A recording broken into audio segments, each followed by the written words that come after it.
vou ler uma frase aqui do Evangelho, que é com ela que a gente vai ficar o tempo todo.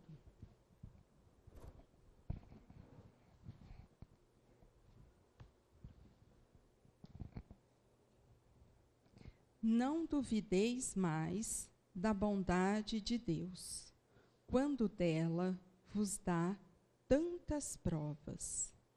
Viemos preparar os caminhos para o cumprimento das profecias. Quando o Senhor vos der uma manifestação mais radiosa de sua clemência que o enviado celeste, não encontre mais em vós senão uma grande família. Que vossos corações, brandos e humildes, sejam dignos de ouvirem a palavra divina que ele virá vos trazer. Então, nós vamos começar hoje, mas a gente não pode esquecer isso, mas assim, nem um segundo.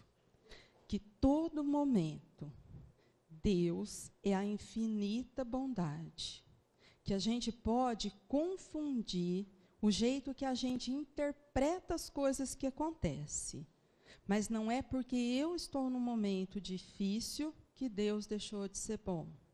Não é porque eu não entendi uma prova ou uma expiação que Deus deixou de ser misericordioso. Porque quando a gente perde esse contato, a gente fica fragilizado e inseguro.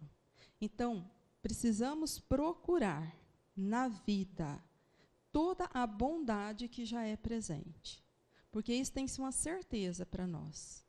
Porque se não for, nós vamos precisar voltar no capítulo 1 e conversar disso. Porque senão tudo que a gente discute fica muito vazio. Porque, olha, se eu acho que Deus falha, qualquer discussão daí para frente vai deixar a gente bastante incomodado. Então, olha só, eu não posso esquecer disso. Deus é infinita bondade, a suprema misericórdia. Ele não tem o humor instável. Instável sou eu. Ele é permanente. Eu não posso atribuir as minhas fraquezas à divindade, porque senão eu construo um Deus que se vinga, que é temperamental, que dependendo do que eu faço, ele dá um piti e me castiga. E aí eu vou ficar uma pessoa confusa. Ó, quem dá piti sou eu. Um monte por dia. Deus não. É constante. O amor é constante. Agora, o que eu preciso perguntar? O que eu entendo de amor? Às vezes é só isso aqui. Então, qualquer coisa que estiver fora disso aqui, eu vou achar que não é, porque eu não conheço. E aí, conforme eu for tendo experiência e conhecimento, eu vou percebendo quanta coisa a mais que existia. Mas, para isso, o meu coração precisa estar aberto a esse entendimento. Então, hoje, imagino que se eu perguntar, todo mundo vai concordar. Então, a gente parte deste princípio. Deus é bom e misericordioso. Mas não é que nem nós. Ele é infinitamente bom e infinitamente misericordioso. Até aqui a gente está concordando? Tudo bem? Tá, então vai ser daqui para frente. Então a gente viu, quando Kardec dividiu os gêneros de morte, ele pega e faz duas classificações que facilitam a nossa compreensão. Quando o homem morre de morte natural, ele fala assim, a gente vai encontrar aquele que já se desmaterializou, que pelo pensamento já busca as coisas espirituais. E ele fala que para aquele momento do desligamento e essa transição ia ser como um sono, que ele acorda, se reencontra e continua. Porque, afinal, eu só estou voltando para a verdadeira vida. Eu só estou voltando de onde eu vim. Então, até aí está tudo certo. Porém, ele fala que a gente vai encontrar o homem materializado ou sensual. Vê que ele vai usar a mesma coisa. Porque aí é que a gente precisa raciocinar. Ó.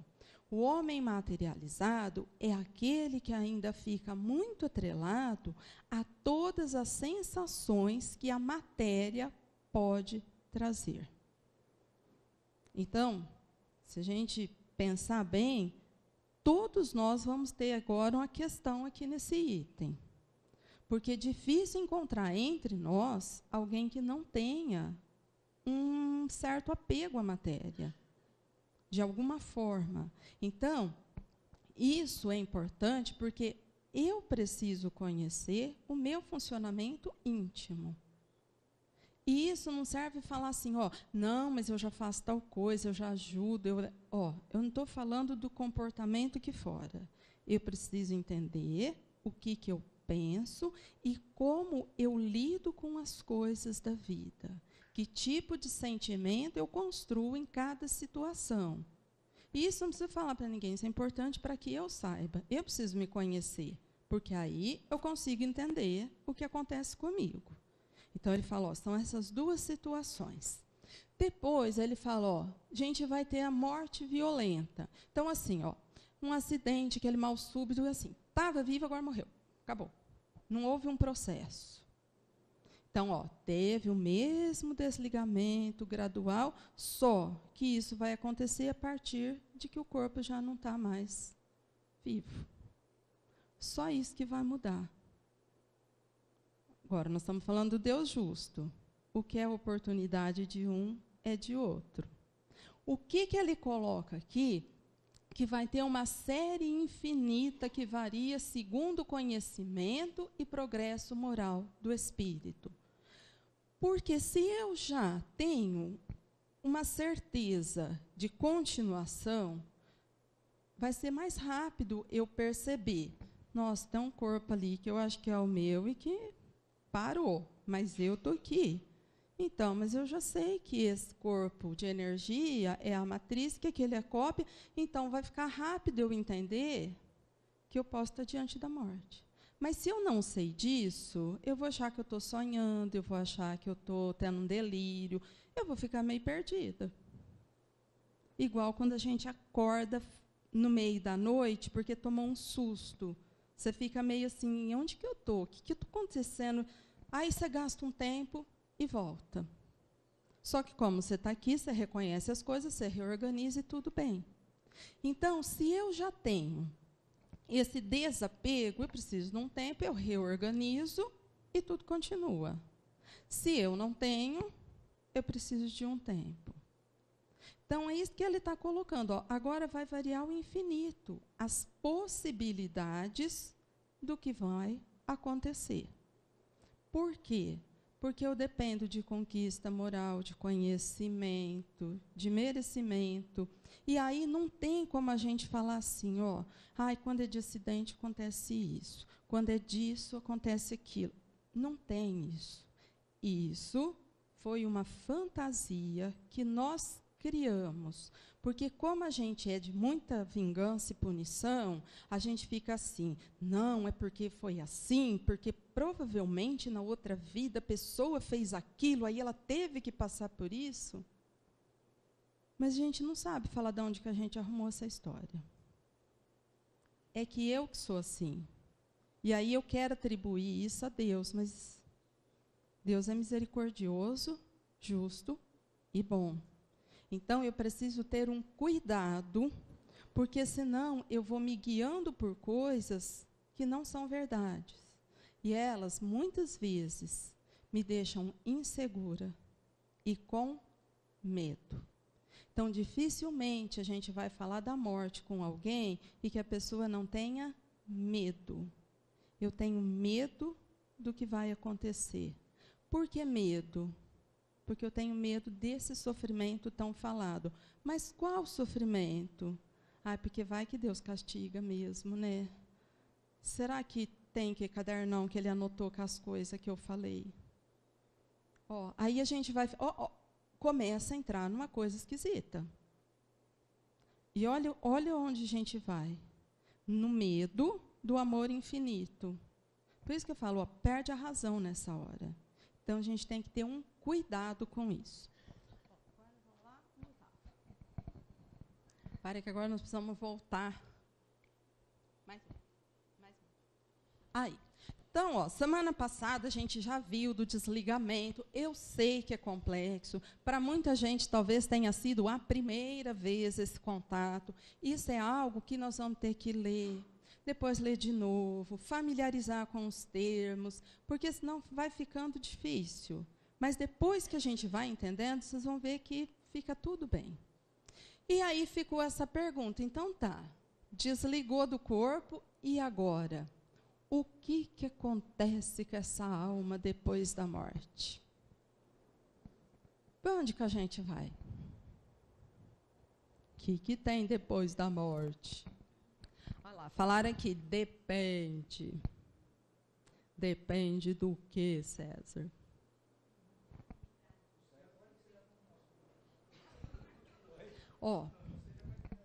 Por mais que a gente tente criar outra coisa, vamos falar sério, quando eu fiz a pergunta, para quanta gente apareceu a resposta assim, céu e inferno.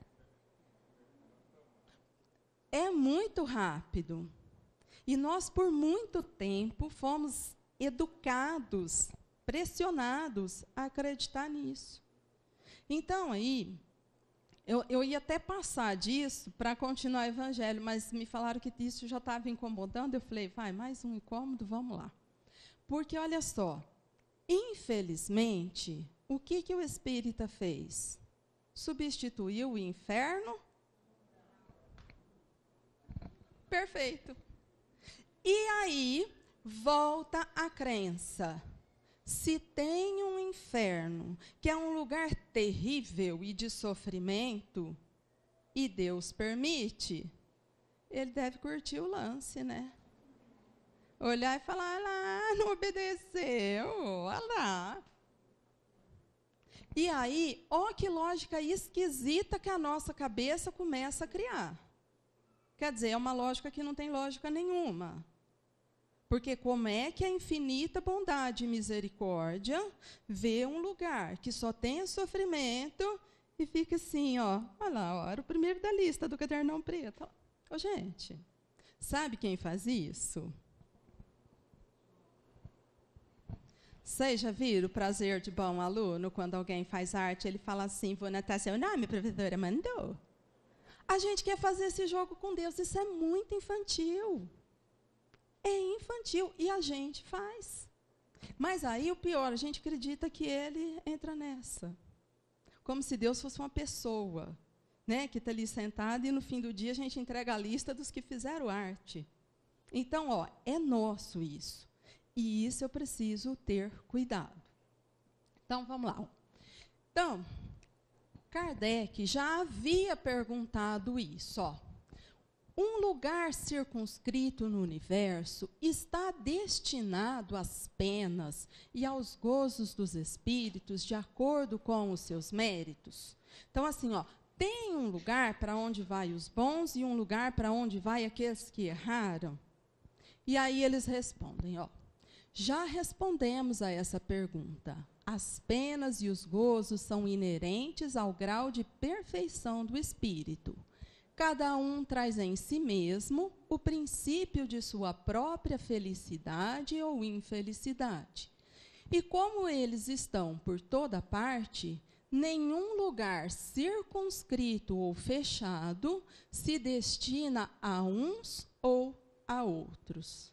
Quanto aos espíritos encarnados, são mais ou menos felizes ou infelizes, segundo o grau de evolução do mundo que habitam. Então, ele já definiu, não tem um lugar que é para gente boa, não tem um lugar que é para os difíceis. Eles estão por toda parte. Então, vamos fazer uma organização assim, Nossa cidade dividida em bairros. A gente não fala assim, esse bairro é bom. Por que esse bairro é bom? O que aconteceu ali?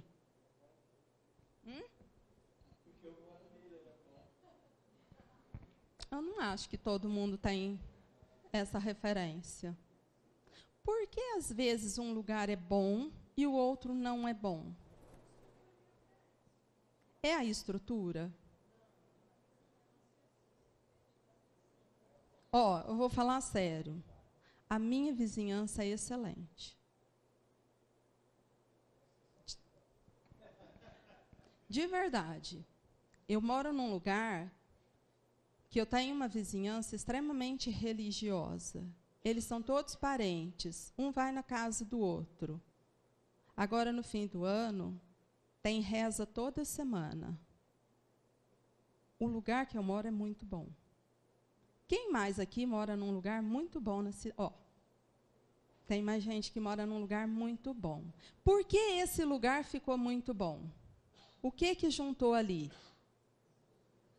Pessoas que têm um pensamento mais harmonizado com a lei de Deus e elas se atraem por afinidade. Quem aqui mora num lugar que fala assim, difícil? O que juntou ali?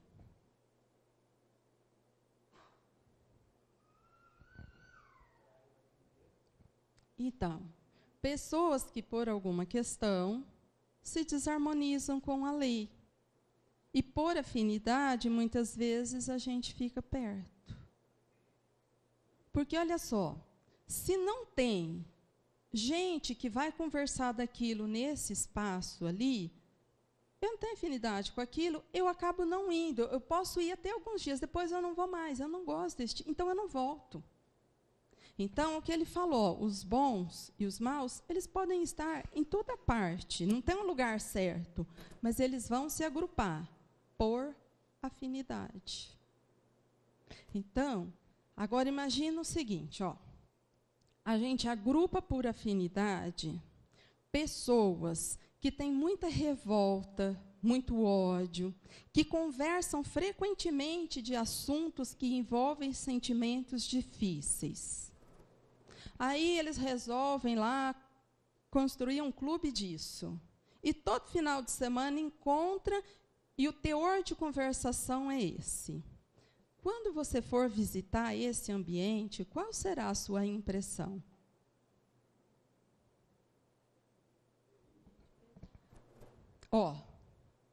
Pesado e terrível se a minha vibração for diferente. Se for igual, eu vou achar o máximo. Que lugar legal. Por quê? Porque eu identifico, eu tenho afinidade com isso. Eu gosto desse assunto.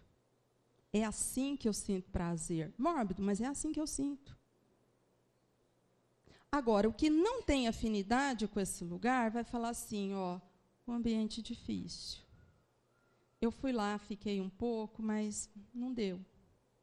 Eu acabei me retirando. Eu não tenho nada contra, eu só não tenho afinidade. Por quê? Porque eu prefiro outra coisa. Agora, por que aquelas pessoas se agrupam e se sentem bem naquele lugar?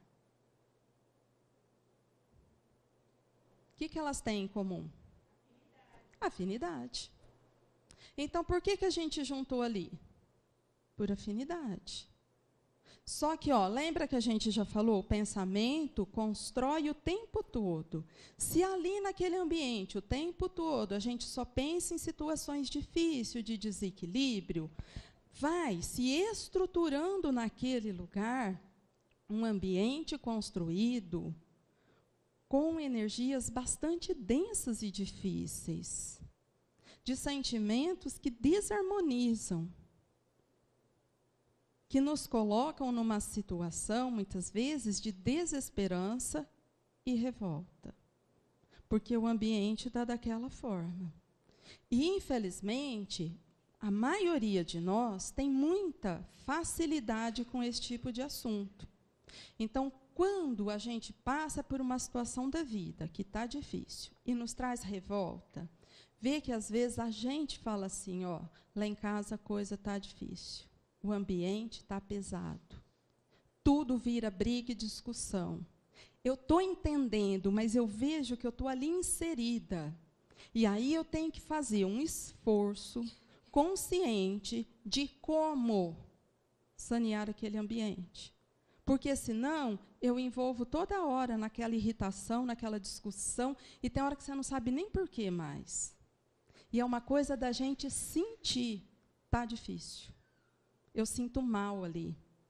Eu chego mais ou menos, eu fico irritada, eu fico para baixo. Por quê? Porque vai alimentando um pensamento que vai impregnando naquele ambiente e a gente sente. E, às vezes, quando a gente conversa com pessoas que têm outros hábitos, a gente fala assim, nossa, senti tão bem, foi tão bom, eu fiquei melhor.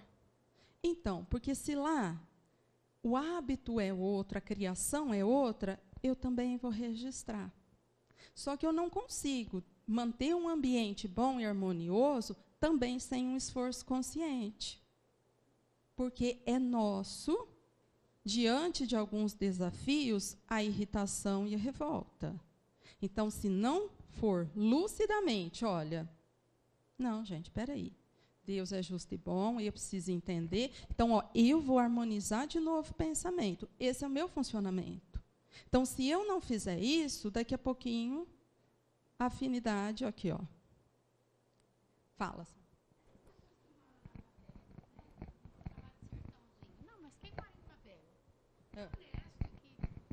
Então, ó.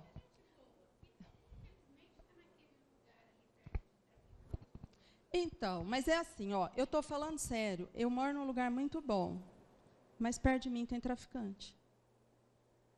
Só que ele não é a maioria ali naquele pedacinho. Então, ali, ele precisou dar uma diminuída. Então, o que a gente conhece da favela é o que chega pela mídia, é a parte trágica que dá ibope. Mas o que a gente ouve de relato de quem conhece lá de dentro é que tem núcleos muito bons, de pessoas muito boas que dão conta. Eu posso estar lá a trabalho. Eu posso estar lá a trabalho. Porém, eu preciso ver qual é a minha turma. Entendeu? Porque eu preciso ver com quem eu tenho afinidade ali. E isso acontece até dentro da nossa casa. Com quem eu tenho afinidade? Com quem eu me junto para fazer as coisas? Do que eu gosto? Porque aí eu vou me percebendo. Pegou um exemplo assim, é lógico que quanto mais a gente vai detalhando, mais situações a gente vai precisar parar.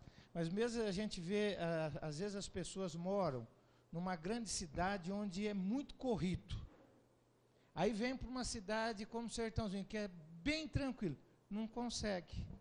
Precisa voltar para a cidade, aquela vida corrida, pegar ônibus, 2, 3, porque o fluxo energético dela é aquele. Aqui ela não consegue se... A ambientação dela é outra, né? De acordo com isso, o inferno e o paraíso não existiriam como os homens os representam. Então, Kardec já estava perguntando, porque assim, isso é um fato. O nosso imaginário já criou o que é o céu e o que é o inferno. E isso é um fato. Então, vamos lembrar. Como é o tal do quadro do Inferno de Dante? Gente, cheio de detalhes. O quadro tem muita informação. Tem fogo, tem tridente, tem chifre, tem um monte de coisa. É um negócio cheio. Como é a representação do céu? É uma tela azul, com 3 anjinhos, um cachinho de uva verde, aquela que é bem azeda e ruim. E os anjinhos ficam assim, expressão de nada. Ou seja, é o nada mesmo. Porque o que eu conheço das virtudes angelicais? Igual o quadro pintado, nada. Aí a gente escuta brincadeira que todo mundo fala, Deus o livre, isso aí deve ser chato pra caramba, tem nada para fazer. Por quê? Porque foi o nada, porque é o que a gente sabe do que pode ser esse paraíso. Não tem informação disso. Agora, descrever o inferno, facinho para nós. E isso é a mesma coisa para o nosso repertório de sentimento. Se a gente tiver que descrever um sentimento chamado renúncia. Quem passar da segunda linha vai tirar parabéns. Porque o nosso repertório de renúncia é muito reduzido. Agora, vamos fazer a nossa redação sobre a raiva. A gente vai falar a de hoje de manhã, de hoje à tarde, de ontem, do ano passado. Qual você quer? Eu sei um monte de informação. Eu sei contar um monte, porque eu tenho muita experiência disso. Então, essa questão do que era paraíso, o que era inferno, está muito ligado ao que a gente imaginou, não à realidade. Então, aí vem o cuidado. Não são mais do que figuras. Os espíritos felizes e infelizes estão por toda parte. Entretanto, como já o dissemos, também os espíritos da mesma ordem se reúnem por simpatia, mas podem reunir-se onde quiserem, quando perfeitos. Então, os únicos que terão liberdade de ir absolutamente para onde quiser são os espíritos perfeitos. O resto depende de autorização. Então, assim, essa história do eu vou onde eu quero, eu faço o que eu quero, ela é bem restrita, bem limitada. Porque o único que tem toda a liberdade é o perfeito. E onde ele reúne? Onde ele quiser. Mas o que ele quer? O que é a lei de Deus. Por que ele tem tanta liberdade? Porque ele é o cumpridor da lei, é o fiel. Por isso, eles são livres. E aí, Kardec traz o seguinte, a localização absoluta dos lugares de penas e de recompensas só existe na imaginação dos homens. Provém da sua tendência de materializar e circunscrever as coisas cuja natureza infinita não podem compreender.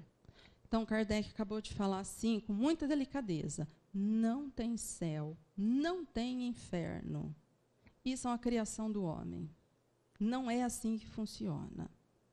Só que isso é tão enraizado em nós, porque toda vez que a gente quer falar de coisas celestes, de coisas evoluídas, a gente faz assim, lá no céu. E toda vez que a gente quer falar de uma dificuldade, a gente fala que está lá no inferno. Então, é automático em nós tentar fazer essa organização espacial da coisa. Só que ele está falando que não é assim.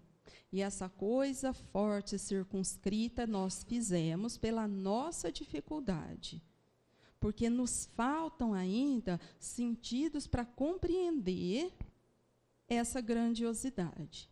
Por isso que eu falei, então, agora eu preciso ter essa certeza desse Deus bom e justo, me esvaziar, destruir esses conceitos antigos e começar a construir o novo, porque agora nós já avançamos em compreensão e já dá para fazer diferente.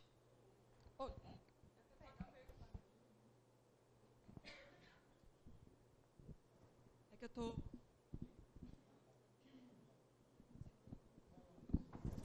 eu estou perguntando aqui para o Edão e está meio assim confuso. Porque você está falando que não tem um céu e um inferno. Não tem dois lugares específicos. Não. Aí, quando a gente vê o André Luiz, ele está lá no nosso lar, mas ele não é o espírito mais bondoso da Terra, que foi para lá por merecimento. Ele está ali, ele estuda, ele trabalha, ele descreve as câmaras de tratamento e tudo mais. Só que quando ele fala, por exemplo, que ele vem para a Terra, ele fala de regiões por quais ele vai passando. A necessidade dele estar mais protegido, dele vigiar o pensamento. Aí, o que é? E não é essa circunstância? Se você for dar uma volta à noite na cidade, você sair a pé, tem lugar que você precisa se proteger mais? Ela se organiza por regiões, que, por afinidade, são mais tranquilas ou mais difíceis. Não pelo bairro em si, porque o bairro em si é rua, casa, está tudo igual. Mas pela afinidade dos espíritos que se encontram ali, aquilo não é coibido. Então, ali pode acontecer coisas bastante difíceis, que é melhor você ter cuidado. Já vai ter um outro lugar que você vai falar ali é mais tranquilo. Se você precisar, é mais favorável. Mas, por afinidade, também ali reuniram-se pessoas que têm mais equilíbrio. Então, o mal não acha o espaço, porque a luz inibe. Então, essa organização já acontece aqui. Então, é a mesma coisa. Que lembra, aqui a cópia, o modelo de organização acaba repetindo. E essas afinidades acontecem aqui o tempo todo.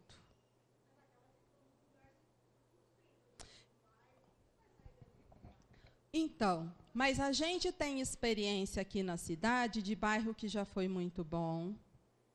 De repente, ele ficou bastante difícil e hoje ele está bom outra vez. Por quê? Porque onde a luz chega, a treva acaba. E a gente tem lugar que já foi bom e que depois ficou um lugar difícil. E aí você tem que ver uma luta das pessoas para fazer a reorganização. Então, tudo depende do envolvimento das pessoas. Então, o que faz aquele ambiente são as pessoas. Ó, vamos pegar uma coisa que fica mais concreta. Tem escola que foi ótima e que hoje é péssima. Mas o que aconteceu com aquele ambiente? A escola é a mesma. Mas, às vezes, reuniram pessoas que se ligam a coisas difíceis e vão se unindo naquele lugar. E aí, o lugar vai ficando muito difícil. Depois, precisa de todo um trabalho, porque algumas pessoas trazem esse compromisso de fazer um trabalho com a coletividade e tentar colocar luz naquele ambiente. E, às vezes, a gente escuta projetos que, depois de um período, fazem aquele lugar voltar a ser tão bom ou melhor como já foi um dia. Bairro fica, como nós vivemos muito pouco aqui na Terra, 70 e poucos anos, a gente percebe pouco essas mudanças. Mas se você pegar dentro de uma história de uma cidade, a gente vê, quanto mais tempo, quanto essas mudanças que a Luciana colocou, já ocorreram. Né? Bairros que eram maravilhosos, não em termos de estrutura, né? de estrutura física, mas de estrutura moral, vamos colocar assim, né? E, de repente, inverte. Outros lugares que eram pior, até determinado ponto que era muito ruim, e agora aquele ponto já não está mais assim. Né? E vai. Na realidade, não está circunscrito. O exemplo que a Luciana deu da escola, às vezes a gente vê, olha, não é aquele espaço físico que vai para lá espíritos bons ou ruins, né?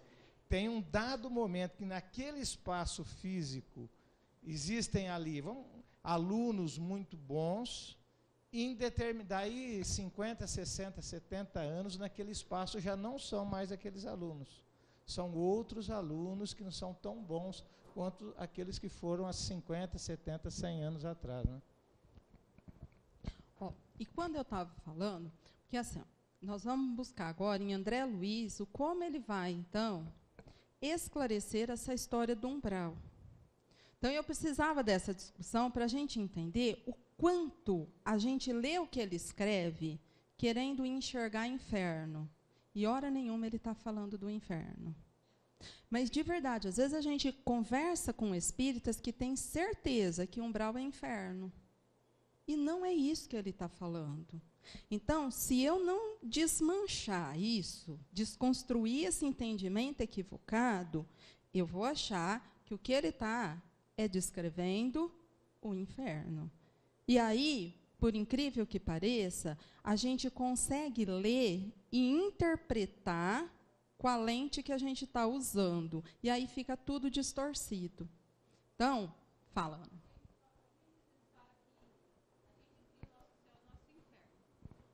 De acordo com o que a gente vive Sim. A Ana... Isso, ó. A Ana está lembrando das questões de construção íntima, quando a gente constrói num dia o nosso céu ou o nosso inferno. E aí, essa construção íntima também nos coloca em afinidade com um ambiente de mais equilíbrio ou de maior dificuldade. Então, é o tempo todo isso. Então, lembra quando eu falei, Kardec falou que não dá para classificar, por quê? Porque depende de como funciona o pensamento dessa criatura agora. Tudo que ele já sabe, tudo que ele já conquistou, que vai atenuar, o que vai agravar. Então, qualquer outra classificação é bastante arriscada. E por isso que eu falei, quando a gente busca informação, é melhor que seja numa fonte muito séria, porque senão vai para esse nosso imaginário da punição e vingança de Deus. Mas a informação distorcida fica uma coisa apavorante. E quando, na verdade, a gente esquece o tempo todo que a gente está falando de um Deus bom, justo e misericordioso, que é outra história daqui em diante. Então, vamos lá. Ó. Então, André Luiz. O que ele vai falar do umbral? Continuou ele solícito. Começa na crosta terrestre.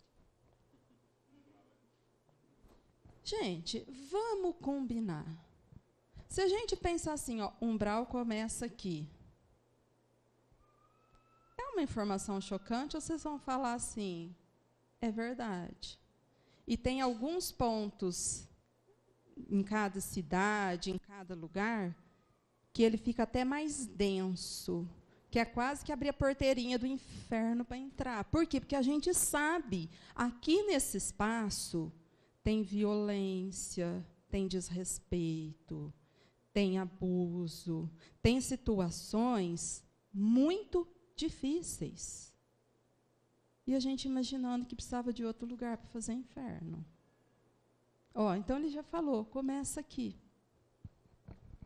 É a zona obscura de quantos no mundo não se resolveram a atravessar as portas dos deveres sagrados, a fim de cumpri-los, demorando-se no vale da indecisão ou no pântano dos erros numerosos. Então, ele não vai falar de nada especificamente, porque qualquer situação de vício moral vai começar a construir uma área de dificuldade. Só que, olha só, se o meu mal chama maledicência, com quem que eu gosto de sair para conversar? Porque se eu sair com uma pessoa que não tem esse vício, o que vai acontecer? Chato. A gente fala as coisas, ela não continua. Nossa, perguntei, ela nem respondeu. Agora, olha só, não vamos misturar comportamento. Eu saí com a minha amiga tomar um café. Mas eu tenho o vício da maledicência e ela também. A gente passa ali 2 horas falando da vida alheia. O que vocês acham que nós construímos?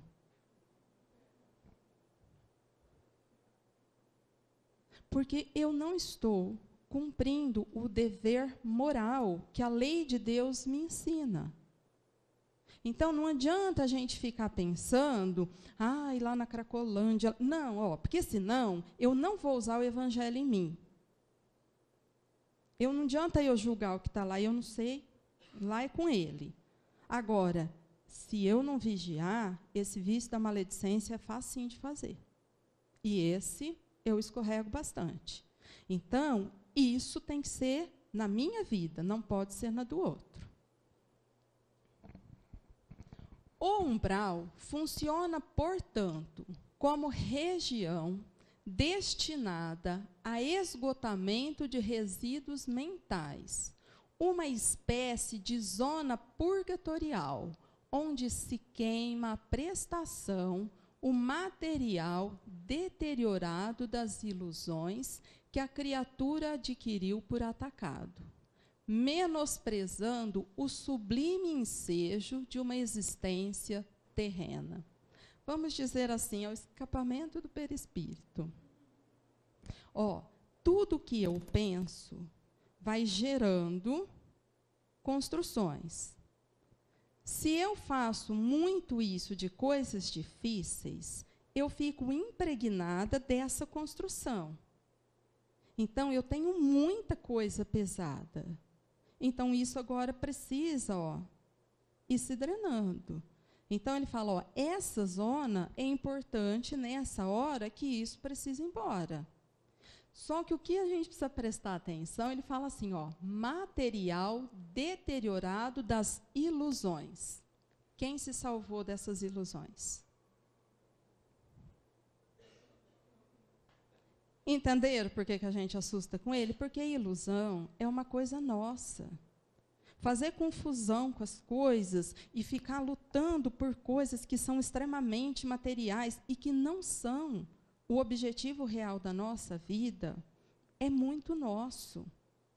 Então, ilusão é uma coisa que nos envolve com muita facilidade e gera construção tóxica, que faz com que a gente tenha apego, mantenha mágoa, queira duelo com o nosso irmão. Então, assim, vai fazendo tudo isso.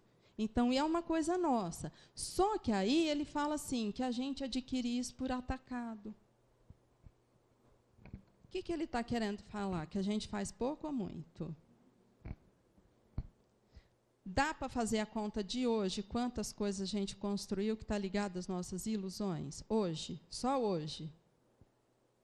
Entender? Por isso que ele está falando, é por atacado.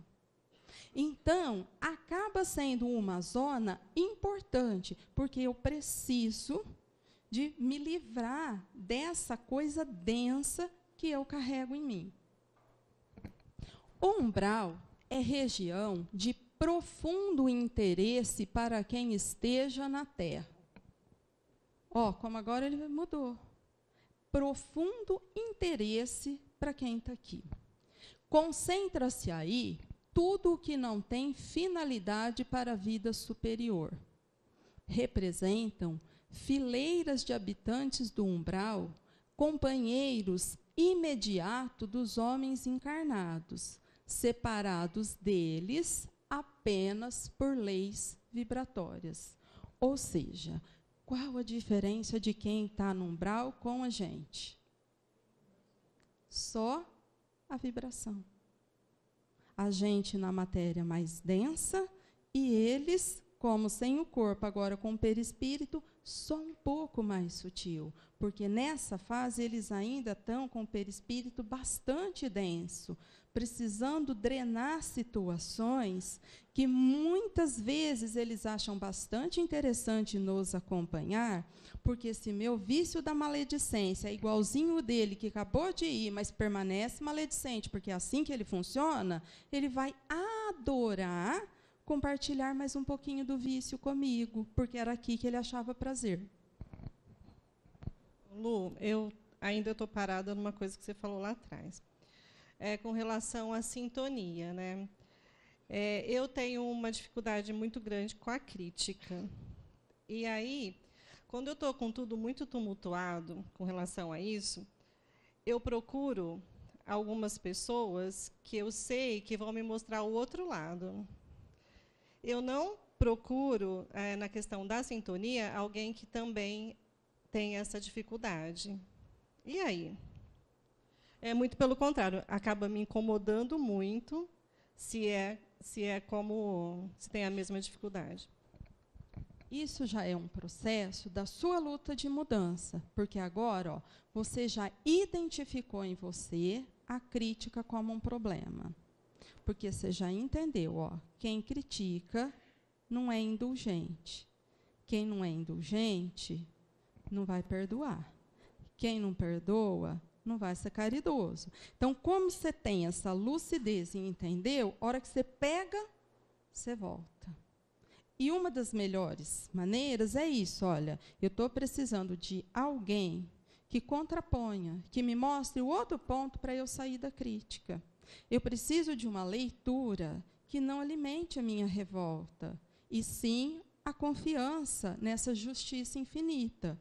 Então, ó, você começa a buscar nas coisas aquilo que vai curar o seu vício. Então, mas agora você já deu um passo porque você está consciente e já assumiu, esse é meu vício. E penso-lo de verdade que esse é um vício de muitos de nós aqui. E quando a gente é capaz de assumir o vício, esse é o primeiro e talvez o passo mais importante. Porque todas as instituições aqui da Terra que a gente conhece, que lida com viciado, falam o quê? Primeiro, reconheça-se como tal. Porque se eu não assumir que eu sou alcoólatra, não tem tratamento para mim. Quando eu assumo, esse é o primeiro passo. O segundo é entrar lá nos passos que eles recomendam e fazer aquele tratamento. Então, esse é um primeiro passo, onde você usa muita coragem e muita força. E de tanto se esforçar, isso se resolve. Oi. Ah, é o meu assistente. É o meu assistente. Fala, João. Espera aí, que senão lá o povo não te ouve. Ai, que vergonha. Nos círculos familiares terrenos, nós nos encontramos frequentemente na outra vida com pessoas da nossa família, mesmo que nós não tenhamos afinidade. Nossa, eu gostei da pergunta do meu assistente, gente. Ó, ô João, deixa eu te falar uma coisa. Vamos entender, então, o que é afinidade. Ó, a afinidade é uma coisa que acontece porque a gente tem semelhanças, vamos dizer assim. Então, se eu sou uma pessoa muito mandona, por vibração, com quem que eu tenho afinidade? Com outro mandão. Agora, pergunta se eu gosto da mandona. Mas é minha afinidade, porque eu mando, ela manda. Então, olha só, na sua família estão as suas reais afinidades. Talvez você não goste do que elas tragam, mas isso é afinidade. Eu mando, ela manda. Só que de tanto eu mandar e tanto ela mandar, nós vamos atritar, até que uma cede, a outra cede, e a gente descobre que tem um valor chamado obediência que resolve o nosso problema. E aí a gente vai fazer esse esforço junto para harmonizar a situação. Então, a afinidade não é só uma coisa boa, ela se dá na dificuldade também. E a gente se agrupa nas famílias por afinidade mesmo, mas, inclusive, as afinidades difíceis.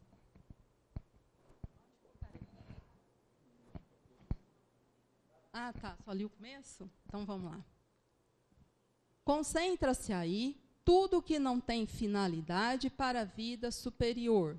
Representam fileiras de habitantes do umbral, companheiros imediatos dos homens encarnados, separados deles, apenas por leis vibratórias. Lá vivem, agrupam-se, os revoltados de toda espécie. Tem algum candidato? Ô, gente, fala sério. O dia que o homem lançou a tal da lei trabalhista com as mudanças, a gente ia tudo de mala e cuia lá para o tal do umbral, ué. Todo mundo ficou nessa revolta. Por quê? Porque a gente ainda funciona assim. Só depois é que a gente pensa que Deus é bom e justo, que acima de tudo isso tem um Deus bom, justo, misericordioso, que a nossa função é fazer uma transformação pelo caminho do amor. Antes a gente fica estagiando na revolta. Então, por isso a gente tem afinidade com essa faixa. Por não encontrarem o Senhor à disposição dos seus caprichos, essas criaturas se revelam e demoram em mesquinhas edificações.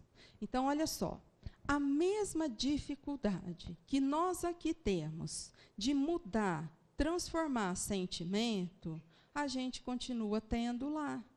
Por isso que a gente demora nessa região, que é um contínuo da crosta, por dificuldade de sentimento.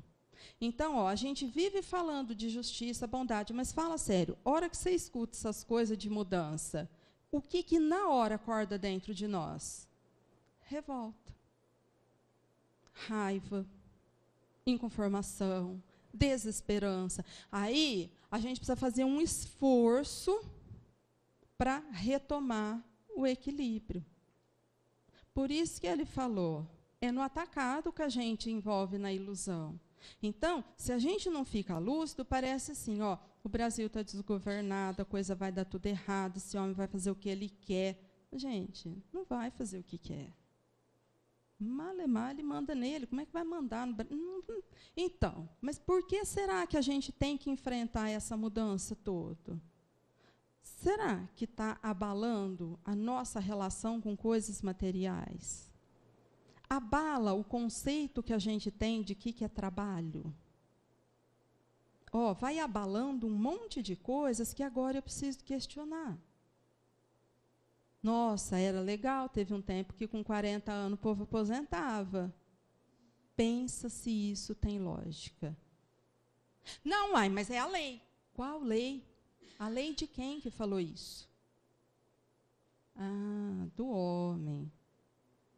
Que falha, que privilegia, que erra.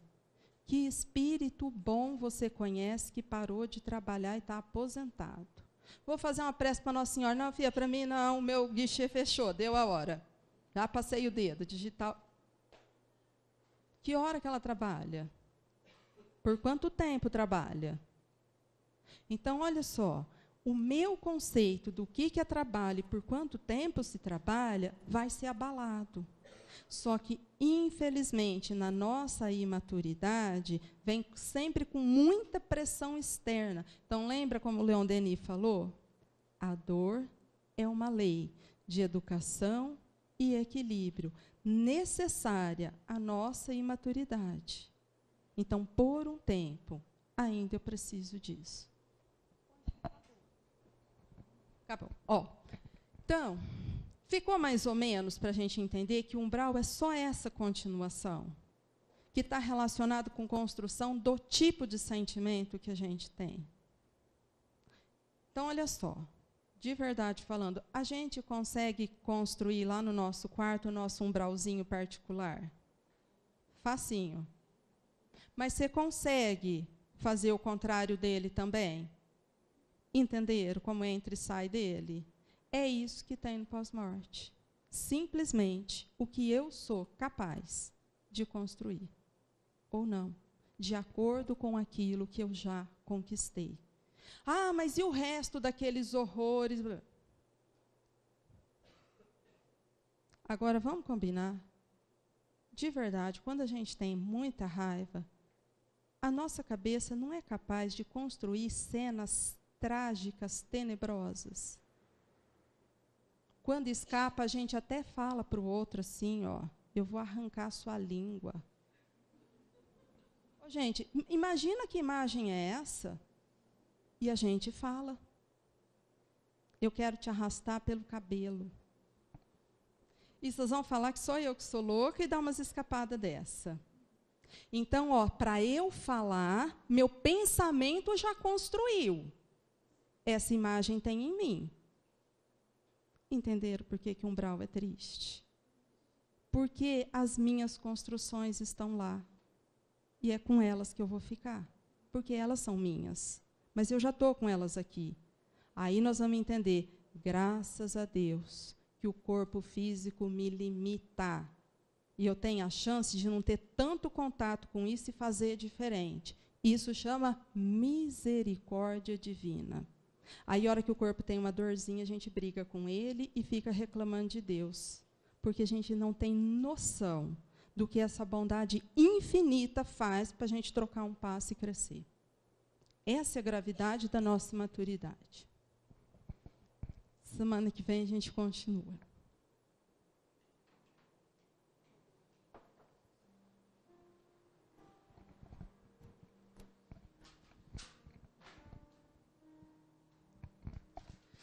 que nós agradeçamos a tantas bênçãos que todos nós temos recebido constantemente. Quantas, Senhor, por ignorância, sequer percebemos. Que nesta hora consigamos expandir o nosso coração e reconhecer que a vida nos presenteia todos os dias com oportunidades de aprender a amar, de superar o mal que há em nós e nos ligar ao nosso irmão pelos laços de afeto, para que juntos, construindo no bem, possamos vencer as amarras que nos deixam paralisados.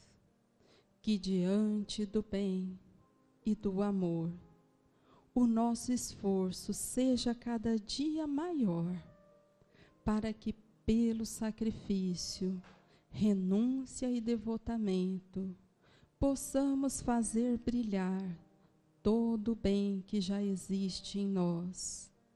E que hoje, que já estamos aqui, que já vencemos tantas barreiras e que já iniciamos este momento de compreender o Evangelho na nossa intimidade, possamos renovar a esperança, fortalecer a nossa fé, contar com a ajuda dos amigos espirituais que já venceram esta jornada, que nos impulsionam sempre para arregaçar as mangas e decidir que hoje começa uma mudança expressiva, onde nós, de forma consciente, lutaremos para construir o bem em nós. E que o nosso irmão seja a nossa melhor oportunidade de construir este bem que tanto necessitamos.